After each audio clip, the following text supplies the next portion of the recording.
제7장.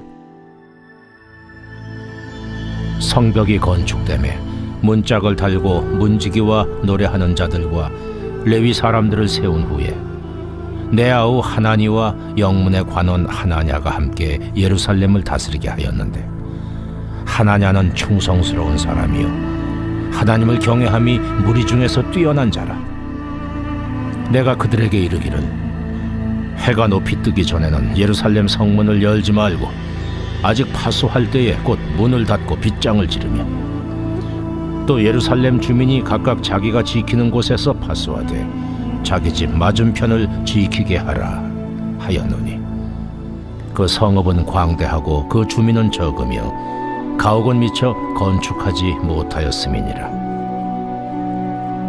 내 하나님이 내 마음을 감동하사 귀족들과 민장들과 백성을 모아 그 계보대로 등록하게 하심으로 내가 처음으로 돌아온 자의 계보를 얻었는데, 거기에 기록된 것을 보면 옛적에 바벨론 왕 느부갓네살에게 사로잡혀 갔던 자들 중에서 노임을 받고 예루살렘과 유다에 돌아와 각기 자기들의 성읍에 이른 자들, 곧 스룹바벨과 예수아와 느헤미야와 아사랴와 라암야와 나하마니와 모르드게와 빌산과 미스베렛과 비그웨와 느훔과 바나와 함께 나온 이스라엘 백성의 명수가 이러하니라. 바로스 자손이 2172명이요 스바랴 자손이 372명이요 아라 자손이 652명이요 바한 모압 자손 곧 예수아와 요압 자손이 2818명이요 엘람 자손이 1254명이요 삿두 자손이 845명이요 삭게 자손이 760명이요 빈누이 자손이 648명이요 브베 자손이 628명이요 아스가 자손이 2322명이요 아도니감 자손이 667명이요 비그웨 자손이 2067명이요 아딘 자손이 655명이요 아델 자손 곧 히스기야 자손이 98명이요 하슴 자손이 328명이요 베세 자손이 324명이요 하립 자손이 112명이요 기브온 사람이 95명이요 베들레헴과 느도바 사람이 188명이요 아나도 사람이 128명이요 벳아스마웻 사람이 42명이요 기리앗 여아림과 그비라와 부에로 사람이 743명이요 라마와 게바 사람이 621명이요 믹마스 사람이 122명이요 베델과 아이 사람이 123명이요 기타 느보 사람이 52명이요 기타 엘람 자손이 1254명이요 하림 자손이 320명이요 여리고 자손이 345명이요 로드와 하딧과 오노 자손이 721명이요 스나 자손이 3930명이었느니라. 제사장들은 예수아의 집 여다야 자손이 973명이요 임멜 자손이 1052명이요 바스훌 자손이 1247명이요 하림 자손이 1070명이었느니라. 레위 사람들은 호드야 자손 곧 예수아와 간미엘 자손이 74명이요 노래하는 자들은 아삽 자손이 148명이요 문지기들은 살름 자손과 아델 자손과 달문 자손과 악굽 자손과 하디다 자손과 소베 자손이 모두 138명이었느니라. 느디님 사람들은 시하 자손과 하수바 자손과 답바오 자손과 게로스 자손과 시야 자손과 바돈 자손과 르바나 자손과 하가바 자손과 살메 자손과 하난 자손과 깃델 자손과 가할 자손과 르아야 자손과 르신 자손과 느고다 자손과 갓삼 자손과 우사 자손과 바세아 자손과 베세 자손과 무님 자손과 느비스심 자손과 박북 자손과 하그바 자손과 할훌 자손과 바슬릿 자손과 무히다 자손과 하르사 자손과 바르고스 자손과 시스라 자손과 데마 자손과 느시아 자손과 하디바 자손이었느니라. 솔로몬의 신하의 자손은 소대 자손과 소베렛 자손과 브리다 자손과 야알라 자손과 다르곤 자손과 깃델 자손과 스바랴 자손과 핫딜 자손과 보게렛 하스바임 자손과 아몬 자손이니 모든 느디님 사람과 솔로몬의 신하의 자손이 392명이었느니라. 델멜라와 델하르사와 그룹과 아돈과 임멜로부터 올라온 자가 있으나 그들의 종족이나 계보가 이스라엘에 속하였는지는 증거할 수 없으니 그들은 들라야 자손과 도비야 자손과 느고다 자손이라. 모두가 642명이요 제사장 중에는 호바야 자손과 학보스 자손과 바르실레 자손이니 바르실레는 길르앗 사람 바르실레의 딸 중에 하나로 아내를 삼고 바르실레의 이름으로 불린 자라. 이 사람들은 계보 중에서 자기 이름을 찾아도 찾지 못하였으므로 그들을 부정하게 여겨 제사장의 직분을 행하지 못하게 하고 총독이 그들에게 명령하여 우림과 둠밈을 가진 제사장이 일어나기 전에는 지성물을 먹지 말라 하였느니라. 온 회중의 합계는 42,360명이요 그 외에 노비가 7,337명이요 그들에게 노래하는 남녀가 245명이 있었고 말이 736마리요 노새가 245마리요 낙타가 435마리요 나귀가 6,720마리였느니라. 어떤 족장들은 역사를 위하여 보조하였고 총독은 금 1,000드라크마와 대접 50과 제사장의 의복 530벌을 보물곳간에 드렸고 또 어떤 족장들은 금 2만 드라크마와 은 2,200마네를 역사곳간에 드렸고 그 나머지 백성은 금 2만 드라크마와 은 2,000마네와 제사장의 의복 67벌을 드렸느니라. 이와 같이 제사장들과 레위 사람들과 문지기들과 노래하는 자들과 백성 몇 명과 느드님 사람들과 온 이스라엘 자손이 다 자기들의 성읍에 거주하였느니라.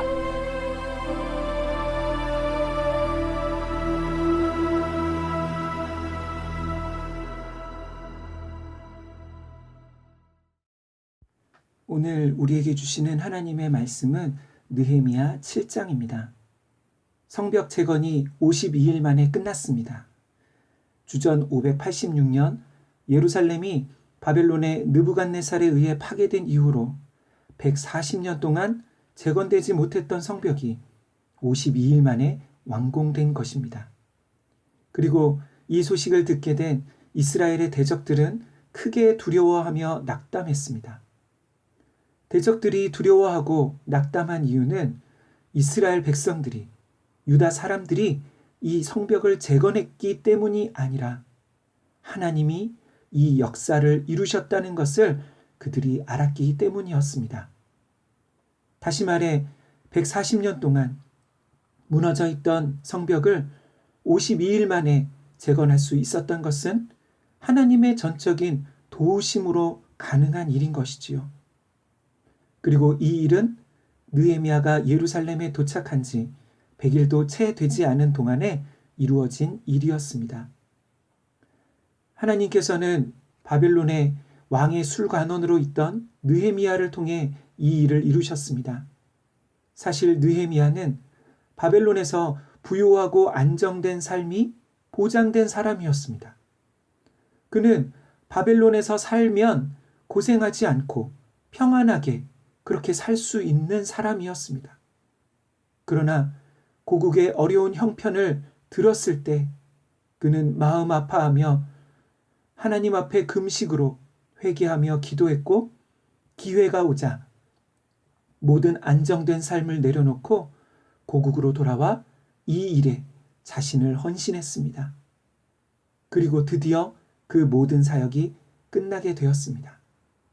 그런데 성벽 재건이 끝났지만 느헤미야서는 아직 끝나지 않습니다. 왜냐하면 아직 남아있는 일이 있기 때문입니다. 에스라서와 느헤미야서의 주제는 회복이라고 말씀드렸었는데요. 이 회복은 단순히 성전과 성벽이 완성되는 것으로 끝나는 것이 아닙니다.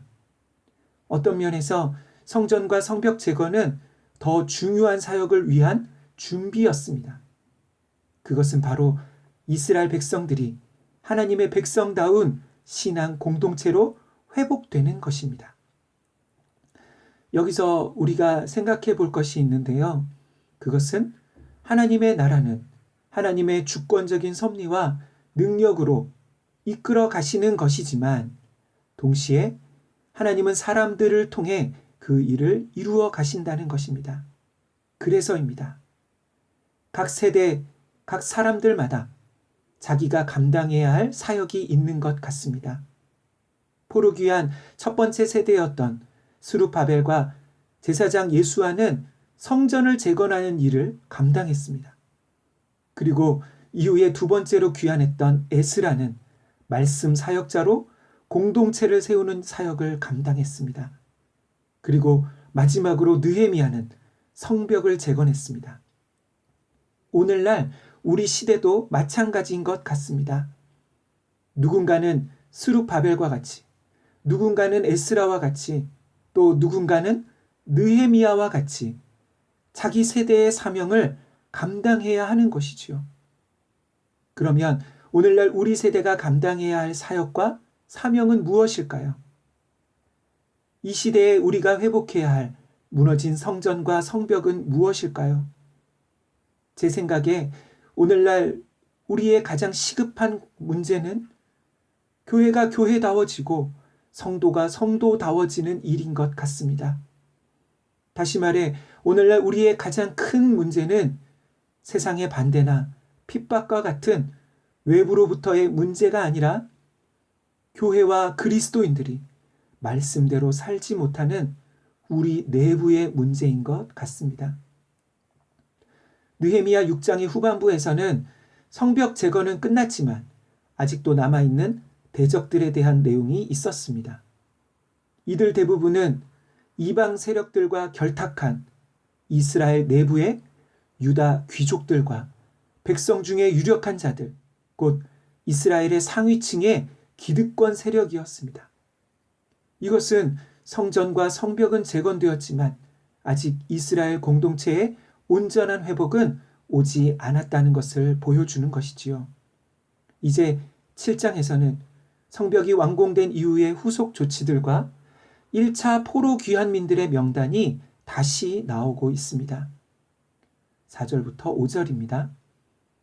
그 성읍은 광대하고 그 주민은 적으며 가옥은 미처 건축하지 못하였음이니라.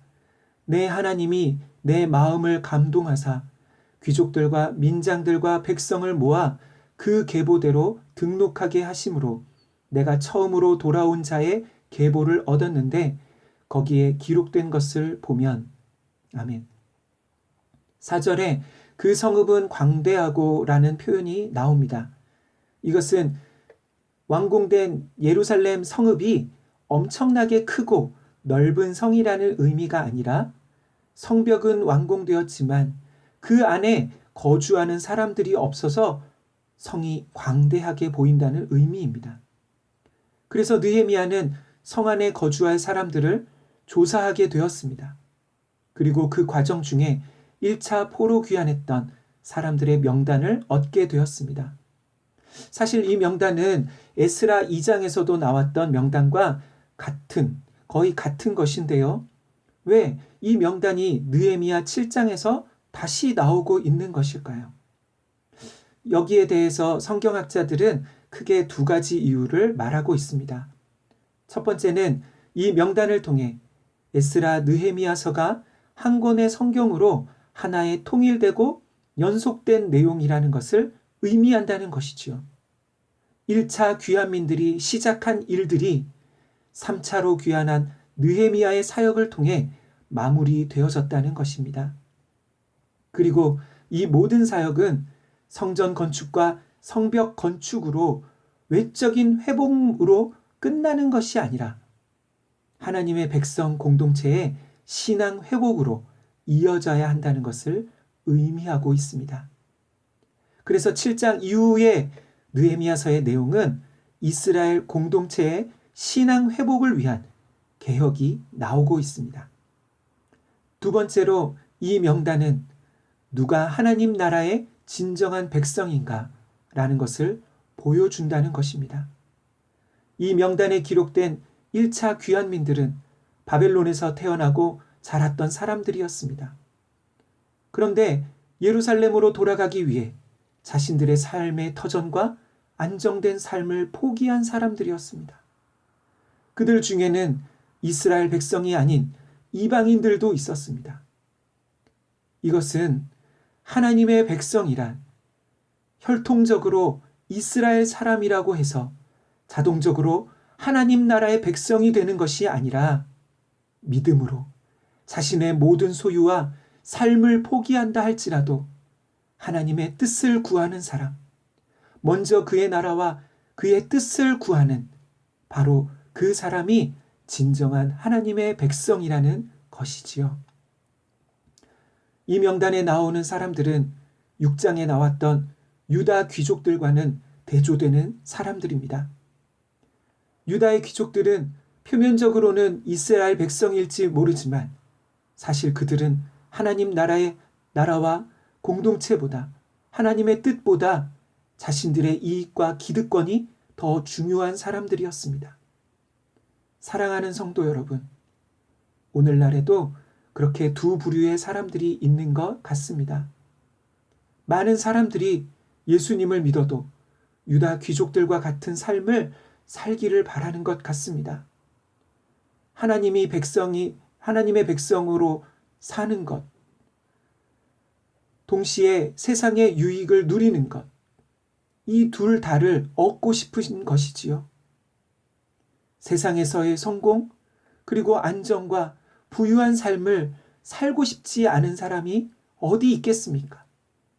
그런데 어떤 사람들은 세상의 안정과 이익보다 하나님의 나라가, 하나님의 뜻이 더 중요한 사람들이 있습니다. 그들은 자기 일도 아닌데 또 자신의 삶과 형편도 넉넉하지 않은데 하나님 나라를 생각하면, 하나님의 그 뜻을 생각하면 가만히 있을 수가 없는 사람들입니다. 그래서 자신의 삶을 하나님께 던지는 것이지요. 사랑하는 성도 여러분, 우리의 이름도 느헤미야 7장에 나오는 명단에 기록된 사람들처럼 하나님 나라의 백성 중에 기록되기를 소망합니다. 우리 또한 교회를 오래 다녔다는 것으로, 또 교회 여러 봉사나 여러 직분을 맡았다는 것으로 자동적으로 구원받은 하나님의 백성이 되는 것이 아니라는 것을 기억해야 합니다.